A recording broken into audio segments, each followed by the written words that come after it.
Hello and thank you for joining us for this week's track guide for Daily Race B in association with Gr4 Esports. I'm going to take you around this lap of Interlagos in the Group 4 cars.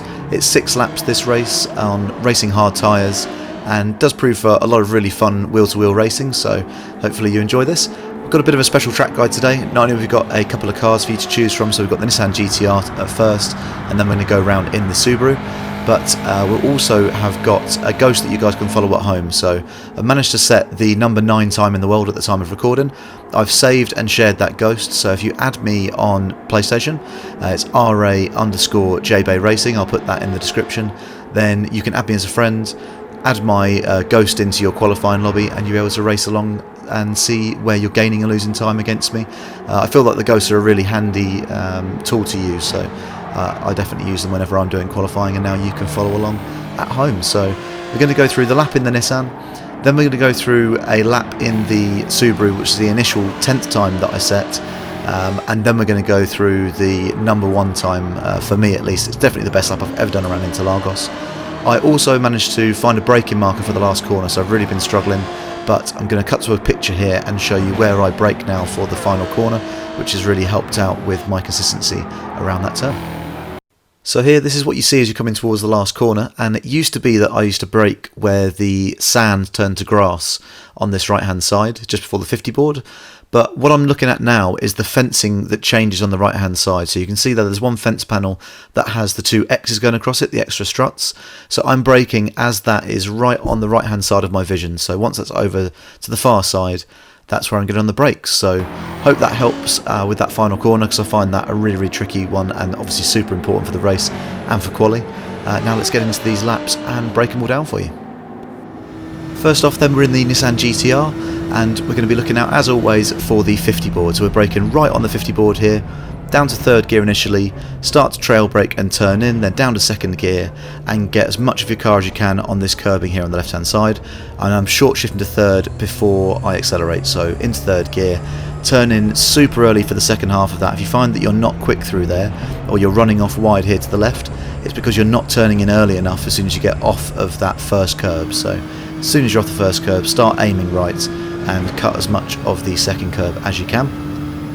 Next we're braking not on the 100 board but on the path just after it, so that grey path there on the right hand side. Again on the brakes on there, down into 3rd gear for this corner, no need to use 2nd, just get off the brakes again, clip the curb, and as soon as you are on that curb you can start feeding the power in. So I think I maybe even waited a little bit longer than I needed to there to get on the accelerator for that corner.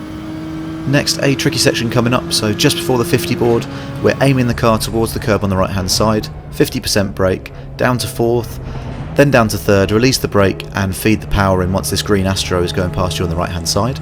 I also most of the time clip this curb on the right hand side here, and then we drift out to the left, and the big tyre swirl there on the left hand side is what I'm braking on. Again, only about 50% brake. You can cut loads of this curb as long as your left tyres don't come across onto the grass. This is one place where I don't feel the gearing is quite right for the GT-R, so I stay in 2nd gear here.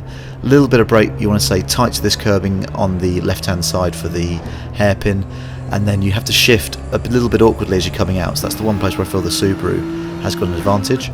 Braking on the Astro on the left there as it comes down to a point, again down to 2nd gear, make sure you get off the brakes as early as you can and you're accelerating before you're even at the apex of that hairpin. And then full speed around here. You may need to have a little lift depending on the angle that you get, and again we're looking out for that strut on the right hand side. As that goes out the screen we're braking just before the 50 board, down to 3rd gear, and I stay in 3rd around that corner.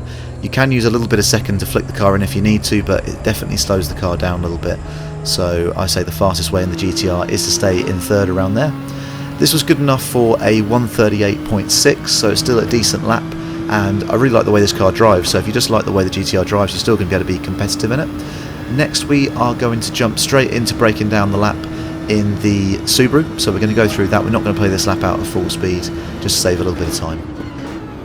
Here we are then with the lap in the Subaru, and we're going to be breaking down the guide corner by corner here and then playing out at full speed. We have then got that number 9 time in the world coming that you're going to be able to follow along to at home, so please do smash the like button if you haven't already and consider subscribing if you're enjoying the guide.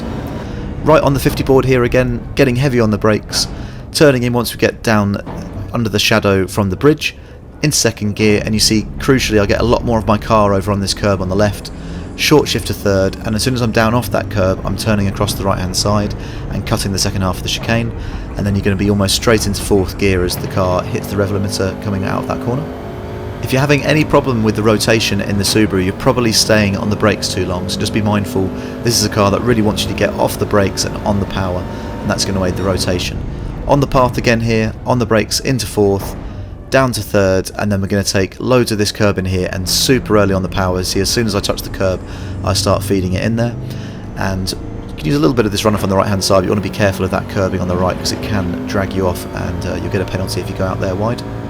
Next we're coming into a sector here where the Subaru really excels, so same as before, just before the 50 board, turning in, 50% brake, down to third gear, but then I'm short shifting to fourth for the acceleration, and you can see how early I'm on the power there. Really easy to get on the power in this car. I make a little bit of a mistake here, braking on the same tyre mark, but I still have the wheel turned in, you see there, when I get on the brake, and I hit the brake too hard, so I just slide a little bit. Second gear for this corner, but then again short shift to third for a burst of power before the hairpin.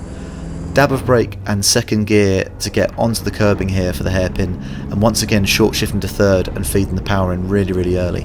This is where the Subaru excels compared to the Nissan, because you would have to accelerate out of there in second gear in the Nissan, and it's just not as quick. Braking on the Astro as it comes down to a point here. Second gear once again for the hairpin, but then short shift to third. You can absolutely abuse this curb, and you see I'm accelerating the whole way over it.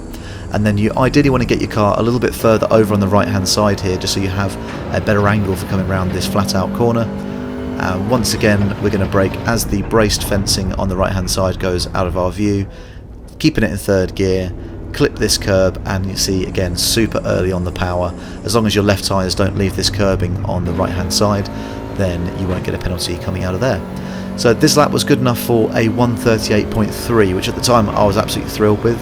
It was a top 10 time, but as you can see I'm in the matchmaking period for there to be a race that I'm joining, so I wasn't able to leave and save the replay, so it wasn't going to be able to be shared for you guys at home to follow along with. So this is the lap I decided to set my own ghost, which I never normally do. I always normally follow the #1 time to give me the best thing to aim for, but this is me following now my own time and absolutely sending it and going for every single tenth that I can. So we're going to go through this lap now at full speed and break that down.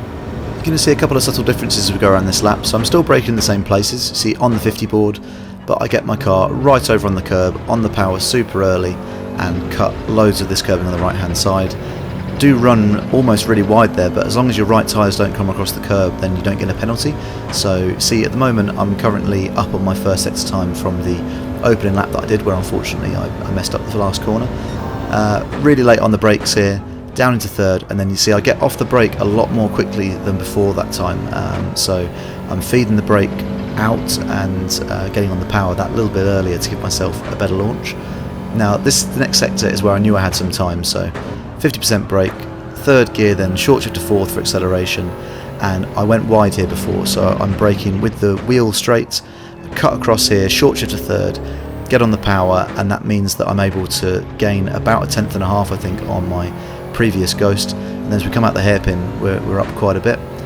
Exactly the same as before, braking really early, getting off the power, abuse this curb in third gear, power out, but this time crucially I get further over to the right there before coming around the left-hander, so I'm able to have a much better angle. And here I just panic a little bit, I brake a little bit too late, had to use second just to slow the car down, but then in the end managed to get it round the corner in third gear. Probably could have been a little bit faster there if I'd have just been a bit more controlled with my exit of the final turn, but this was in the end good enough for a 1:38.2. So as I say, if you add me on PSN, RA_JB Racing, you can download this Ghost yourself, set a differential between you and the Ghost time, and follow it to hopefully help you get an improved qualifying. So thanks ever so much if you have stayed to the end there. Please do smash the like button, consider subscribing, and we'll see you later in the week for some more races. Thanks very much.